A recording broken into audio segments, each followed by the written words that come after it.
नमस्कार. ठरलं तर मग या मालिकेच्या आजच्या भागामध्ये मी तुम्हा सर्वांचे अगदी मनपूर्वक स्वागत करते. आजच्या भागामध्ये आपल्याला पाहायला मिळतं, सायली अर्जुनला म्हणते, अहो उठा ना हो, कोणी इतकं रागवतं का? मला माहीत आहे तुम्ही माझ्यावर का रागवलात. घरातून बाहेर पडत असताना मी तुमच्यावर चिडले होते, म्हणूनच तुम्ही माझ्यावर रागवलाय ना. पण आता राग सोडा, प्लीज माझ्याशी बोला ना, प्लीज एवढे नका रागवू. परंतु अर्जुन काहीच प्रतिसाद देत नसतो. आता सायली तिच्या पर्समधील अंगारा घेते, अर्जुनच्या डोक्याला लावते आणि म्हणू लागते, हा देवी आईचा अंगारा आहे. मला माहीत आहे तुमचा या गोष्टीवर विश्वास नाही, परंतु माझा आणि आईंचा विश्वास आहे. आणि मला माहीत आहे तुम्ही लवकरच बरे होणार आहात. तुम्ही 1 हट्टी आहात ना, तर मी 7 हट्टी आहे आणि आपलं बाळ 17 हट्टी आहे. अहो तुमच्या बाळासाठी तरी उठा ना. अहो उठा ना, प्लीज उठा. अहो तुम्ही जर आता उठला नाही ना, तर मी तुमचं नाव पूर्णाजीलाच जाऊन सांगणार आणि पूर्णाजीला नाव सांगितलं ना की बरोबरच उठाल. असं म्हणत सायली अर्जुनशी बोलण्याचा प्रयत्न करत असते, अर्जुनला उठवण्याचा प्रयत्न करत असते. परंतु अर्जुन अजूनही शुद्धीवर येत नसतो. आता मात्र सायली खूप घाबरत असते. सायली म्हणते, अहो उठा ना हो, प्लीज उठा ना. एवढा राग कोणी कोणावर धरून ठेवतं का? प्लीज उठा. तुम्ही हवं तर चिडा माझ्यावर, माझ्याशी बोलू नका, पण प्लीज उठा. माझ्याशी हवं तेवढं भांडा, पण प्लीज उठा. असं म्हणत सायली अर्जुनला सतत उठवण्याचा प्रयत्न करत असते. परंतु अर्जुन काही अजूनही शुद्धीवर आलेला नसतो. तर दुसरीकडे पाहायला मिळतं, इन्स्पेक्टर सावंत खूप चिडलेले असतात आणि त्या माणसाला ते खूप मारतही असतात. परंतु महिपत शिकरेंचा माणूस अजूनही तोंड उघडत नसतो. इन्स्पेक्टर निकम म्हणतात, तुझं तोंड उघड आणि तुझा मास्टर माइंड कोण आहे ते सांग. तर महिपत शिकरेंचा माणूस म्हणतो, अहो मला खरंच काही माहीत नाही. मला एक कॉल आला होता आणि त्यांनी मुलांना उचलायला सांगितलं, तसं मी मुलींना उचललं, पण ती व्यक्ती कोण होती मला खरंच माहीत नाही. आता त्या माणसाच्या बोलण्यावरून असं वाटत असतं की खरंच याला काहीच माहीत नाही. आणि म्हणूनच इन्स्पेक्टर सावंत इन्स्पेक्टर निकम यांना म्हणतात, मला पण असंच वाटतंय की या माणसाला खरंच काही माहीत नाही. तर दुसरीकडे हॉस्पिटलमध्ये आपल्याला पाहायला मिळतं, अस्मिता अश्विनला म्हणते, अश्विन हे सगळं काही सायलीच्या बाळासाठी चांगलं नाही आहे ना रे. तर अश्विन म्हणतो, हो, कारण या सगळ्याचा ट्रेस बाळापर्यंत नक्कीच पोहोचत असणार आहे.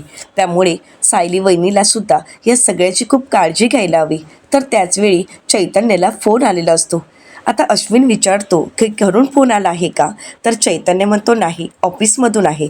असं म्हणत चैतन्य फोन उचलतो आणि म्हणतो, हॅलो बोला. परंतु ज्यावेळी चैतन्याला ती बातमी कळते त्यावेळी चैतन्याला धक्काच बसतो. चैतन्य म्हणतो, काय? तुम्ही मला लगेच पाठवा, आता ऑफिसमध्ये नोटीस आलेली असते. अस्मिता विचारते, चैतन्य अरे काय झालंय? चैतन्य म्हणतो की मानसीच्या केसबद्दल अपोजिट वकिलांनी उद्याचीच तारीख मागितली आहे आणि उद्या ते मानसीला कोर्टात हजर करणार आहेत. आता चैतन्य त्याला आलेला मेसेज पाहतो आणि त्यावेळी मात्र चैतन्यालाही धक्का बसतो. अस्मिता म्हणते, चैतन्य अरे हे कसं शक्य आहे? खरं तर उद्याच्या या केससाठी अर्जुन तिथे असायला हवा ना. तर चैतन्य म्हणतो, असायला हवा खरा, पण आता. तर त्याचवेळी आता चैतन्याला इन्स्पेक्टर सावंत यांचा कॉल आलेला असतो. चैतन्य म्हणतो, बोला इन्स्पेक्टर सावंत. तर इन्स्पेक्टर सावंत चैतन्याला म्हणतात, चैतन्य तुम्ही ती शेंडे वकिलांची नोटीस आली आहे ती बघितली आहे ना? तर चैतन्य म्हणतो, हो, मी ती नोटीस आत्ताच पाहिली आहे. त्यामुळे आता मला अर्जुनचे मेडिकल रिपोर्ट कोर्टासमोर हजर करून पुढची तारीख मागावी लागणार आहे. आणि इन्स्पेक्टर सावंत उद्या कोर्टात सायली वहिनीसुद्धा हजर नसणार आहे. तर त्यावेळी इन्स्पेक्टर सावंत चैतन्याला म्हणतात, असं जर झालं तर उद्या आपली केस खूप वीक पडणार आहे. तुम्ही एक काम करता का? तुम्ही सायली मॅमशी बोलून बघता का? निदान त्या तरी उद्या कोर्टात हजर राहायलाच पाहिजेत. तर चैतन्य म्हणतो, बरं ठीक आहे, मी एकदा वहिनीशी बोलून बघतो, म्हणजे आपल्याला कळेल की वहिनी उद्या येईल की नाही. चैतन्य पुन्हा एकदा ऑफिसमध्ये फोन करतो आणि म्हणतो, हॅलो देशमुख, मी तुम्हाला एक अर्ज पाठवत आहे, त्यानुसार तुम्ही ड्राफ्ट बनवून ठेवा. असं म्हणत चैतन्य आपल्या पुढच्या कामाला सुरुवात करतो. तर दुसरीकडे आता लेडी कॉन्स्टेबल सगळेच अधिकारी आता मानसीला बोलतं करण्याचा प्रयत्न करत असतात आणि म्हणू लागतात, हे बघ बाळा, अगं तू काहीतरी बोल. तू जर काहीच बोलली नाहीस तर आम्हाला कसं कळणार आहे की हे सगळं कोणी केलं आहे. बाळा, अगं तू सांग ना, तुझ्या बाबतीत नक्की काय घडलंय? आम्हाला कसं कळणार की तुमच्या बाबतीत नक्की काय घडलंय? तुला दुसऱ्या कोणाशी बोलायचं आहे का? मी दुसऱ्या कोणाला इथे बोलावू का? त्याच्याशी बोलल्यानंतर तुला तुझं मन मोकळं करता येईल. तिच्याशी तू सगळं काही बोलू शकतेस. अशी कोणी व्यक्ती आहे का की जिला मी इथे बोलावून घेऊ शकते? पण मानसी काहीच बोलत नसते. ती फक्त तिथे शांत बसून असते. त्याच गोष्टीचा ती सतत विचार करत असते. तर दुसरीकडे इथे जेलमध्ये आपल्याला पाहायला मिळतं, प्रिया प्रत्येक गोष्टीचा आनंद व्यक्त करत असते. आताही ती खूप खुश असते. कारण आता कोर्टाची उद्याची तारीख मिळाल्यामुळे प्रियाला आनंद होत असतो. प्रिया म्हणते, उद्याची तारीख मिळवणं तर जमलं आहे, पण सगळं काही ठीक होईल ना? सगळं काही मनासारखं होईल ना? तर दुसरीकडे हॉस्पिटलमध्ये आपल्याला पाहायला मिळतं, सायली अर्जुनला उठवण्याचा प्रयत्न करते आणि म्हणते, अहो उठा ना, आता बस झालं. असं अवेळी कोण झोपतं का? प्लीज उठा ना, जेवणाची वेळ झाली आहे आणि आता जर तुम्ही नाही जेवलात तर मग तुम्हाला त्रास होणार आहे. मग उठा आणि जेवून घ्या. असं म्हणत सायली सतत अर्जुनला उठवण्याचा प्रयत्न करत असते. पण अर्जुन अजूनही शुद्धीवर आलेला नसतो. तर त्याचवेळी चैतन्य त्या ठिकाणी येतो. आता सायलीची, अर्जुनची ती अवस्था पाहून चैतन्याला खूप वाईट वाटतं. चैतन्य म्हणतो, सायली वहिनी, मला तुझ्याशी थोडं बोलायचं आहे. तर सायली म्हणते, चैतन्य भाऊजी, तुम्ही माझ्याशी काहीच बोलू नका. हवं तर तुम्ही तुमच्या मित्राशी बोला आणि त्याला उठायला सांगा बरं. बघा ना, ते उठतच नाही आहेत. एवढा वेळ कोणी झोपून राहतं का? अहो उठायला सांगा ना यांना. आता घरी एवढी कामं पडली आहेत, सगळेजण वाट बघत आहेत आणि हे मात्र इथे निवांत पडून आहेत. कसं होणार सांगा ना. यांना उठायला सांगा आणि काहीतरी जेवण करून घ्यायला सांगा. कारण वेळेवर जेवले नाही तर मग यांनाच त्रास होतो. मग छातीत जळजळतं आणि हे सगळे त्रास त्यांनाच सहन करावे लागतात. त्यापेक्षा यांना उठायला सांगा ना, वेळेवर जेवायला सांगा. असं म्हणत सायली पुन्हा पुन्हा अर्जुनला उठवण्याचा प्रयत्न करत असते. सायलीची ती अवस्था पाहून चैतन्याला खूप वाईट वाटतं. कारण अर्जुनची ती अवस्था पाहून सायली पूर्णपणे बिथरून गेलेली असते.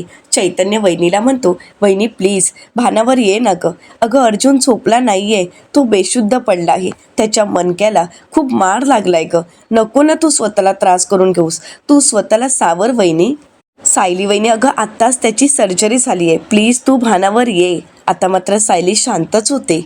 सायली आता चैतन्याला प्रश्न करत म्हणते, भाऊजी मग ही शुद्धीवर कधी येणार आहेत? हे लवकर बरे होतील ना? चैतन्य म्हणतो, हो. सायली वहिनी, तू काळजी करू नकोस. अर्जुन लवकरच शुद्धीवर येईल आणि तो लवकरच बरा होईल. तू घाबरू नकोस. चैतन्य म्हणतो, पण वहिनी उद्या आपल्याला कोर्टात जावं लागेल. तू कोर्टात हजर असणं खूप गरजेचं आहे. जर आपण उद्या कोर्टात गेलोच नाही, तू जर कोर्टात हजर राहिली नाहीस तर केस खूप वीक पडणार आहे. त्यामुळे तुझं कोर्टात हजर राहणं खूप महत्त्वाचं आहे. उद्या मानसीला कोर्टात हजर करणार आहेत, त्यामुळे मानसीला कोर्टात हजर करतेवेळी तू तिथे असायला हवीस. परंतु त्यावेळी सायली म्हणते, नाही भाऊजी, मी कुठेही येणार नाही. यांना या अवस्थेत सोडून मी कुठेच येणार नाही. जोपर्यंत यांना बरं वाटत नाही तोपर्यंत मी कुठेही जाणार नाही. मी इथेच थांबणार. तर चैतन्य म्हणतो, वहिनी प्लीज थोडा विचार कर. अगं अर्जुनने यासाठी खूप मेहनत घेतली, स्वतःच्या जीवाची बाजी लावून ही केस इथपर्यंत आणली आहे. मग आता आपल्याला पुढे ही केस लढायला नको का? त्याची सगळी मेहनत वाया नको जायला. प्लीज वहिनी समजून घे ना. परंतु सायली अर्जुनकडे पाहते आणि चैतन्याला म्हणते, मला माझ्यावर असणाऱ्या आरोपांची काळजी नाही आहे, तर मला यांची काळजी आहे, यांच्या तब्येतीची काळजी आहे. त्यामुळे हे लवकरात लवकर बरे होणं हे माझ्यासाठी खूप महत्त्वाचं आहे. त्यामुळे मी इथून कुठेही हलणार नाही. सायली अर्जुनच्या बाजूला येऊन बसते आणि चैतन्याला म्हणते, जोपर्यंत हे बरे होत नाहीत, जोपर्यंत हे शुद्धीवर येत नाहीत, तोपर्यंत मी कुठेही जाणार नाही. मी हलणार नाही. मी इथेच बसून राहणार आहे. आता मात्र चैतन्याला काय करावं काहीच कळत नसतं. तर दुसरीकडे जेलमध्ये आपल्याला पाहायला मिळतं, प्रियासाठी फोन आलेला असतो. कॉन्स्टेबल मॅडम प्रियाला मोबाईल आणून देतात आणि म्हणतात, प्रिया कॉल आला आहे. आता हा कॉल महिपाल शिकरे, सचिन, राकेश, ॲडव्होकेट शेंडे आणि प्रिया यांचा कॉल चालू असतो. सर्वच जण उद्या केसमध्ये काय बोलायचं, कोणते मुद्दे मांडायचे याविषयी बोलत असतात. महिपाल शिकरे ॲडव्होकेट शेंडे यांना सगळं समजावून सांगतात आणि म्हणतात, कळलं ना शेंड्या, उद्याच्या केसमध्ये काय बोलायचं आहे हे तुला कळलंय ना? तर ॲडव्होकेट शेंडे म्हणतात की हो, मला सगळ्या गोष्टी कळाल्या आहेत. तर प्रिया ॲडव्होकेट शेंडे यांना म्हणते, मला उद्या कोणतीही चूक झालेली नको आहे. असं म्हणत पुन्हा एकदा महिपाल शिकरे आणि प्रिया ॲडव्होकेट शेंडे यांना सगळीच केसबद्दलची माहिती देत असतात. तर दुसरीकडे हॉस्पिटलमध्ये आपल्याला पाहायला मिळतं सायली अजूनही तिथेच बसून असते. अर्जुनच्या काळजीने ती काही तिथून उठायला तयार नसते. सायली आता तिने बाळाला लिहिलेलं पत्र अर्जुनसमोर वाचून दाखवते आणि म्हणते, ऐका बाळा, आज तुझे बाबा माझ्यावर खूप रागवले होते. का रागवले माहीत आहेत का? ज्यावेळी ते त्यांच्या कामासाठी बाहेर पडत होते त्यावेळी मी त्यांच्यावर खूप चिडले होते आणि म्हणूनच ते माझ्यावर रागवले होते. तेच त्यांनी खूप मनाला लावून घेतलं आहे. पण बाळा, मला खात्री आहे तुझ्या बाबांचा राग लवकरात लवकर जाईल आणि उठून ते आपल्याशी बोलायलाही लागतील आणि मग माझ्या पोटावर हात ठेवतील आणि आनंदाने म्हणतील, बघ बायको, बाळाने लाथ मारली आहे, माझं बाळ माझ्याशी बोलायला लागलं आहे. त्यांच्या चेहऱ्यावरचा हा आनंद खरंच अगदी पाहण्यासारखा असतो बाळा. बायको हे बघ, बायको ते बघ, बायको बायको असं म्हणत सायली खूप रडत असते. अर्जुनचं सतत सायलीच्या मागे पुढे करणं आणि बायको बायको अशी हाक मारणं, आता सायली त्या सगळ्याच गोष्टी खूप मिस करत असते. अजूनपर्यंत अर्जुन काही शुद्धीवर आलेला नसतो. सायली अर्जुनला म्हणते, आपलं ठरलं होतं ना की आपण दोघांनी मिळून आपल्या बाळासाठी पत्र लिहायचं, मग त्याच्यासाठी तरी शुद्धीवर या ना हो, प्लीज उठा, प्लीज शुद्धीवर या असं म्हणत सायली सतत अर्जुनला उठवण्याचा प्रयत्न करत असते.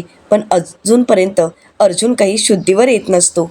सायली अर्जुनचा हात हातात धरते आणि अर्जुनला सावरण्याचा प्रयत्न करते. त्याच्या डोक्यावरून मायेने हात फिरवते आणि अर्जुन शुद्धीवर येण्याची वाट पाहत असते. सायली काही झालं तरी अर्जुनला एकटं सोडत नसते, सतत त्याच्या मागे पुढे असते, सतत तो शुद्धीवर येण्याची वाट पाहत असते. सायलीचा जीव अर्जुनसाठी खूप कासावीस होत असतो.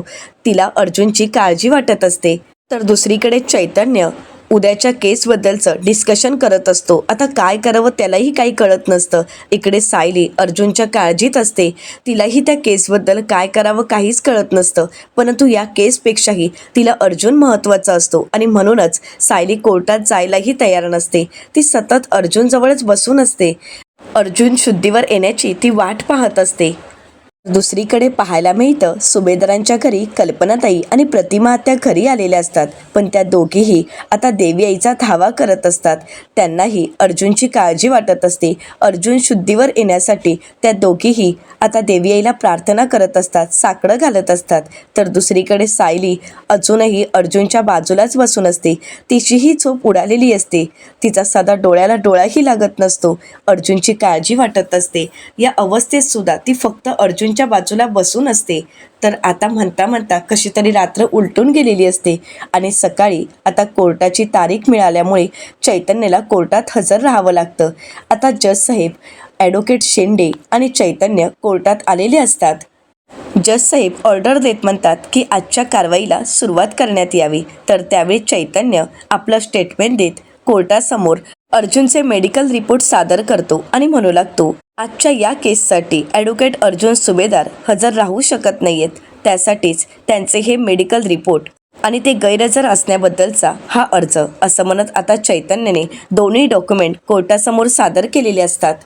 तर चैतन्य आपलं स्टेटमेंट देत म्हणतो, ॲडव्होकेट अर्जुन सुभेदार यांच्या पत्नी सायली सुभेदार, त्यामुळेच आज अर्जुन सुभेदार यांच्या या अवस्थेत त्यांच्यासोबत त्यांनी राहणं खूप गरजेचं होतं आणि म्हणूनच सायली सुभेदारही या केससाठी हजर राहू शकल्या नाहीत. त्यांनाही कोर्टात हजर राहणं शक्य नाही.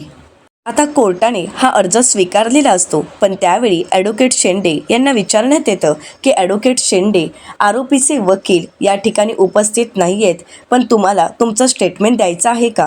तर त्यावेळी ॲडव्होकेट शेंडे आपलं स्टेटमेंट देण्यासाठी उभे राहतात आणि म्हणतात, अर्थातच माय लॉर्ड, ही केस खूप महत्त्वाची आहे आणि या केसच्या संदर्भात माझ्याकडे काही पुरावे आहेत आणि तेच पुरावे मला कोर्टात सादर करायचे आहेत. ॲडव्होकेट शेंडे पुढे म्हणतात, मिलॉर्ड, कालच्या याच केसला एक वेगळंच वळण मिळालेलं आहे. वात्सल्य आश्रमात लहानाची मोठी झालेली मानसी कित्येक दिवस गायब होती, परंतु कालच ती पोलिसांना सापडली आहे. म्हणजेच सायली सुभेदार यांच्या तस्करीतून ही मुलगी सुटलेली दिसत नाही आहे माय लॉर्ड. तर त्यावेळी चैतन्य ऑब्जेक्शन घेतो आणि म्हणतो, ऑब्जेक्शन माय लॉर्ड, तस्करी कोण करत होतं हे ठरवून ॲडव्होकेट शेंडे यांनी या केसचा निकाल देण्याची काहीच गरज नाही आहे. आता चैतन्याचं हे ऑब्जेक्शन कोर्टालाही पटलेलं असतं, तेही मान्य करतात. तर त्यानंतर ॲडव्होकेट शेंडे आपलं स्टेटमेंट देत म्हणतात, मानसी ज्यावेळी पोलिसांना सापडली त्यावेळीचं तिचं हे स्टेटमेंट असं म्हणत आता ॲडव्होकेट शेंडे यांनी तिचं स्टेटमेंट कोर्टासमोर सादर केलेलं असतं. तर त्यानंतर ॲडव्होकेट शेंडे आता कोर्टासमोर इन्स्पेक्टर निकम यांच्याशी बोलायची परवानगी मागतात आणि म्हणतात, माय लॉर्ड, मला इन्स्पेक्टर निकम यांना काही प्रश्न विचारण्याची परवानगी मिळावी. तर त्यावेळी आता कोर्टाने जज साहेबांनी त्यासाठी परवानगी दिलेली असते.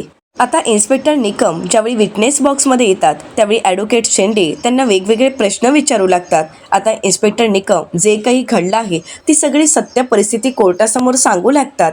इथे मात्र मानसी पूर्णपणे घाबरून गेलेली असते. ॲडव्होकेट शेंडे ज्या पद्धतीने त्यांना प्रश्न विचारत असतात त्या पद्धतीने इन्स्पेक्टर निकम उत्तरं देत असतात आणि कोर्ट त्या सगळ्याच मुद्द्यांची नोंद करून घेत असतं.